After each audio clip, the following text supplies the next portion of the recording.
4 ಲಕ್ಷ ಬೆಳೆ ಬಾಳುವಂತಹ mini tractor ನ ಗೆದ್ದಿದ್ದಾರೆ ಸರ್. ಫಸ್ಟ್ ಆಫ್ ಆಲ್ ಬಂದ್ಬಿಟ್ಟು ನಿಮ್ಗೆ ಕಂಗ್ರಾಚುಲೇಷನ್ಸ್. ಯಾಕಂತ ಹೇಳಿದ್ರೆ ಟ್ರ್ಯಾಕ್ಟರ್ ನ ವಿಜೇತರು ನೀವಾಗಿದ್ದೀರಾ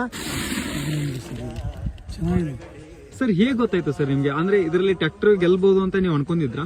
ಟ್ರ್ಯಾಕ್ಟರ್ ಸಿಗುತ್ತೆ ಅಂತ ಏನ್ ತಗೊಂಡಿಲ್ಲ, ಏನೋ ಗೊಬ್ಬರ ಚೆನ್ನಾಗೈತೆ ಅಂತ ತಗೊಂಡಿವಿ.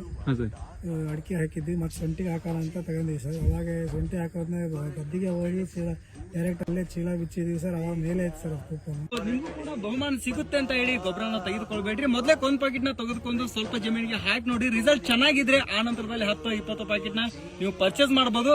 ಹೇಳಿಕ್ ಬರೋದಿಲ್ಲ, ನೀವು ಕೂಡ ಅದೃಷ್ಟವಂತರ ಆಗ್ಬೋದು. ನಿಮ್ಗೂ ಕೂಡ ಟ್ರ್ಯಾಕ್ಟರ್, ಕಾರೋ, ಬೈಕೋ ಯಾವ್ದೋ ಒಂದು ಬಹುಮಾನ ಹತ್ಬೋದು ಅಂತ ಹೇಳ್ತಾ ಈ ವಿಡಿಯೋನ ಆದಷ್ಟು ರೈತರಿಗೆ ಶೇರ್ ಮಾಡಿ. ಯಾಕಂದ್ರೆ ಅವ್ರಿಗೂ ಕೂಡ ಈ ಗೊಬ್ಬರದ ಬಗ್ಗೆ ಗೊತ್ತಾಗ್ಲಿ. ಯಾಕಂದ್ರೆ 1400-1500 ಗೊಬ್ಬರಕ್ಕೆ ಕೊಡ್ತಾರೆ. ಇದನ್ನ ಹೊರತುಪಡಿಸಿ ನ್ಯೂಟ್ರಿಷನ್ಸ್, ಪೋಷಕಾಂಶ ಅಂತೇಳಿ ಮತ್ತೆ ಸಪರೇಟ್ ಆಗಿ ಇನ್ನೂ ಕೂಡ ಹೆಚ್ಚು ಖರ್ಚು ಮಾಡ್ತಾರೆ. ಆ ಎಲ್ಲಾ ನ್ಯೂಟ್ರಿಷನ್ಸ್ ಬಂದ್ಬಿಟ್ಟು ನಮ್ಗೆ ಒಂದೇ ಗೊಬ್ಬರ ಪ್ಯಾಕೆಟ್ ನಲ್ಲಿ ಸಿಗೋದ್ರಿಂದ ನಿಮ್ಗೆ ಕಡಿಮೆ ಬೆಲೆಯಲ್ಲಿ ಒಳ್ಳೆ ಕ್ವಾಲಿಟಿಯ ಗೊಬ್ಬರ ಸಿಗುತ್ತೆ ಅಂತ ಹೇಳ್ತಾ ಮತ್ತೆ ಸಿಗೋಣ ಇದೇ ರೀತಿ ಕೃಷಿ ವಿಡಿಯೋನೊಂದಿಗೆ. ಧನ್ಯವಾದಗಳು.